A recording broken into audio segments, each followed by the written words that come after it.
Welcome back to Flint Creek Transport. My name is Justin. I hope you guys enjoyed the video of our workers picnic, our barbecue. It was a lot of fun. I had a ton of fun.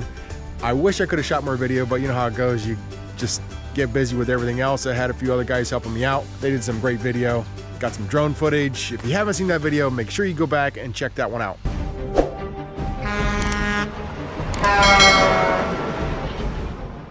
Also, guys, a huge thank you to number one, my wife. She did amazing. She made a lot of the pies and some of the food for the picnic, for the barbecue.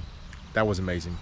And her sister worked hard. It was basically a family thing. So my wife, her sister, and my brother-in-law, he's also part owner here. He was up, helped set up the ice cream machine, just kind of kept things going. My dad was around here. It was a great time. Also, the guys cooking the chicken, everyone did great. Always coming up to this event, we always have we try to get all the trucks washed and cleaned, and usually we're still somewhat busy. So it's a little bit tricky to get everything washed. And I had a couple guys stay late Friday night it was, and they washed trucks. They washed till, I don't know what time it was, midnight, 1 o'clock. And these guys they're drivers. So they were driving Thursday, part of Friday, and they come in and they wash trucks late into the night. I bought them pizza. Anyway, did a fantastic job, and it's over with, it's done, and now we're into bean season.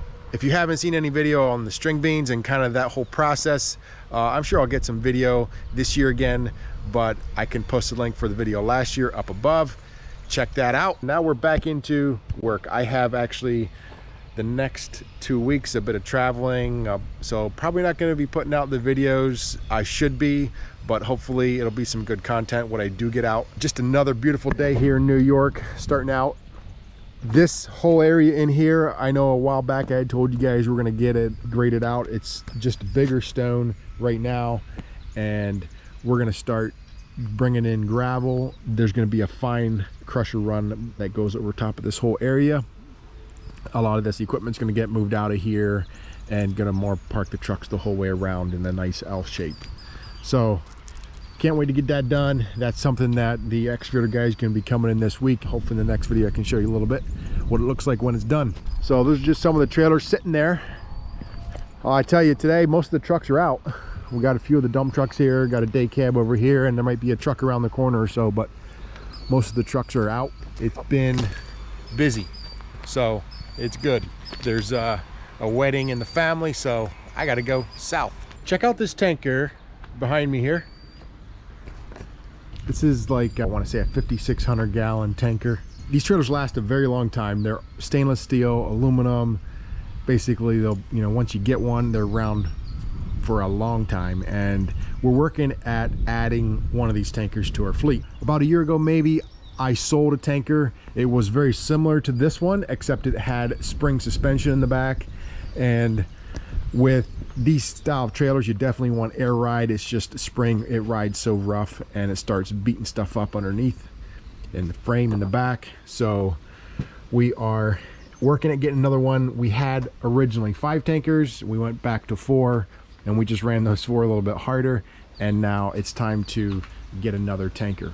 It's a little scary for me. It's something new. You know, I've ordered walking floors and flatbeds, trailers like that. It doesn't really scare me as much, but this is a little bit different. I'll show you some of the paperwork that you have to go through for ordering. Again, this is not something that you find just anywhere. You know, you can definitely buy these trailers used. Here's the reason why I order a lot of our equipment. It is because we can haul 102,000, or basically anywhere from 95 to 102,000 pounds here in New York. Our trucks also get out of state as well. So then as soon as we get out across state lines, we can only haul 80,000 pounds. But in upstate New York, we can run up to 102,000 pounds on a regular 5-axle rig.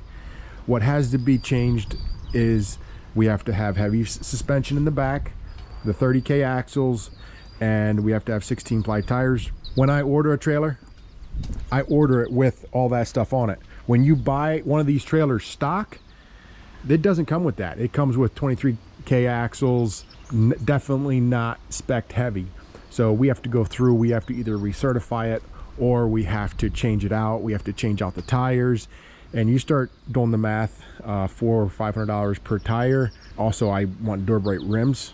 You start looking at the price of the rim, you're about 800, 900 bucks times 8, quite a chunk of change there. And then you have a trailer that's still not quite how you want it, because most of these trailers come stock with 5,600 or 6,000 gallon tankers, and the tanker I'm getting is sized a little bit different. It's tweaked just a little bit because of the weight that we can haul here in upstate New York. Some of the products that we haul, we can get a little more on, so I'm making the volume a little bit bigger. So that's my project, one of the things I've been working on. And the bad thing is for me is when this trailer comes in, I gotta live with it. That's what it is. You know, you can make some changes or whatever, but pretty much it is what it is when it comes in. Till you start tweaking some of the things on the trailer to get it to how you want it, you're better off just ordering a brand new trailer, getting it exactly how you want it, and running it that way. The biggest thing there is the lead time. It does take a long time for these trailers to get built, and they're telling me right now sometime in February that I can get this trailer. So I'm guessing March is when this trailer is going to come in, a new trailer like this, and we're going to probably keep it pretty similar to this trailer, nothing too crazy. As with any fleet, you have an equipment budget, right? You have so much you're going to spend on equipment, and that's what I have to work with here. I look at what I want to replace, what I want to change out, what I want to sell, what I want to bring in. And you know, it's tough right now because that trailer, to build a new one, it's going to be February till it comes in. So I got to plan out pretty far. Hopefully there's no price increases or anything like that. I don't plan my equipment expenses that tight, but you have to plan out pretty far.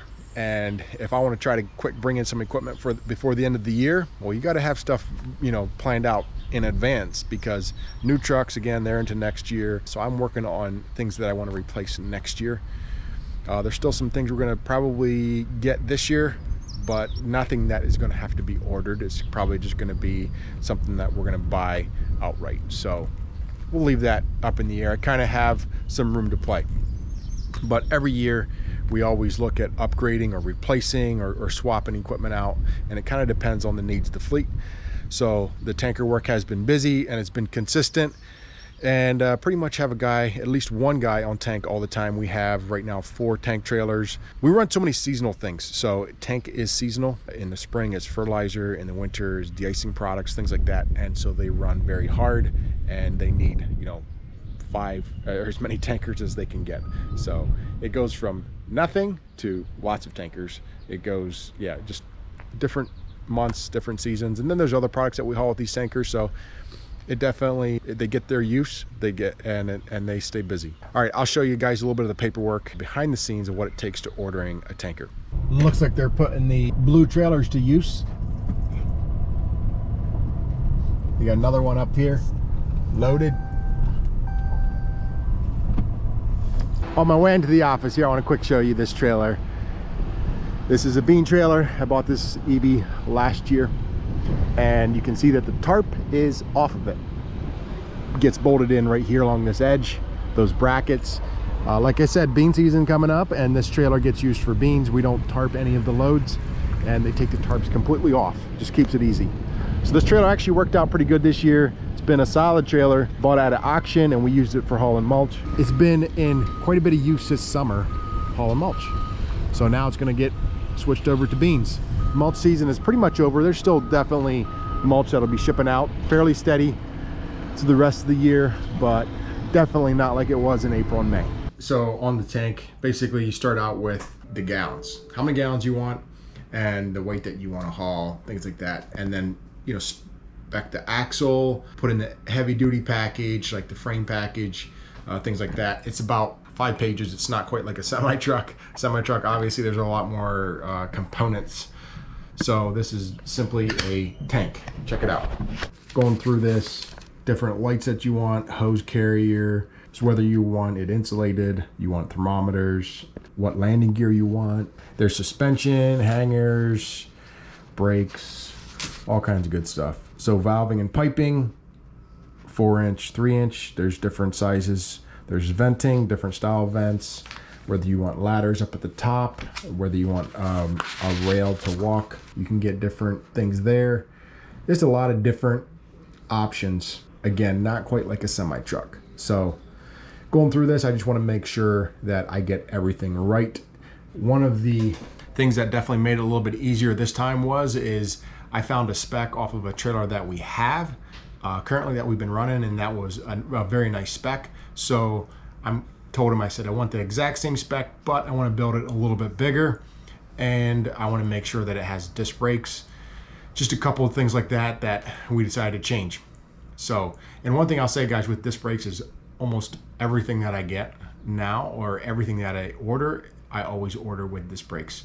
Disc brakes are definitely easier to work on. They're lighter. You can definitely stop faster with disc brakes. So coming in out of the shop, a lot less maintenance time. We love our disc brakes. And I'll show you guys a little bit what we got going on in the shop here today.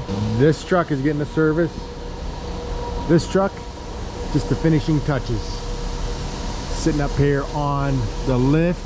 And I'll show you what we got to do with all our trucks. This is some of the last things we got to do, but this is the PTO. This red thing that mounts on the transmission, and then you can see the pump is mounted to the PTO, which goes over to the high-low pressure. There's the hydraulic tank where the oil comes from. This tank is a split tank, if you guys remember that. And then everything goes back to right here. So you have a pressure side and a return side. That's what runs our walk-in floors, our belt trailers, our dump trailers, and tank trailers. I think there's 4 different trailers that we run that need the wet line. Obviously, you can use wet lines for a lot of different things, and there's many different styles of wet lines, but this is probably the most common wet line, they call it. Again, finishing touches on this truck. Excited to see it get back on the road. And now I got to go pick up, I'm swapping out some trucks. I got to go pick up one of our guys, one of our pickup trucks we're taking up to the detail shop. He's right over here. So that truck right there goes to the detail shop, and it's gonna get sold. So we're gonna get it detailed, then I'm gonna park it out for sale or advertise it. And same way with my truck. My truck is getting up there in miles. At some point, this truck here in the next little bit is gonna have to go. I got 152,000 miles on it, so it's been a good truck. So if you guys are interested in some nice Ram trucks, let me know. One more quick thing, guys, I want to tell you on the tank trailer is that hopefully I can get a plant tour. So we'll see. I'll let you guys know for sure, but I'm hoping to get out to, I think they're made in Minnesota somewhere, and I'm hoping to get a plant tour, and I'll show you guys what it looks like. It's going to be very interesting to me anyway, seeing how these trailers get built and all that good stuff. Guys, we haven't done this in a while, but I got Yeti mug, pretty cool one. Here you can see it. So it's got our Flint Creek engraving in it. It's like a 20 ounce, I think. I don't know exactly what it is. Anyway, it's black, and we have one black truck in our fleet. The first person to comment and get the truck number of that black truck correct gets this Yeti with a calendar. First person to comment, truck number of our black truck, wins the Yeti. Good luck, guys. Thanks a lot for watching. We'll see you in the next one. Peace out.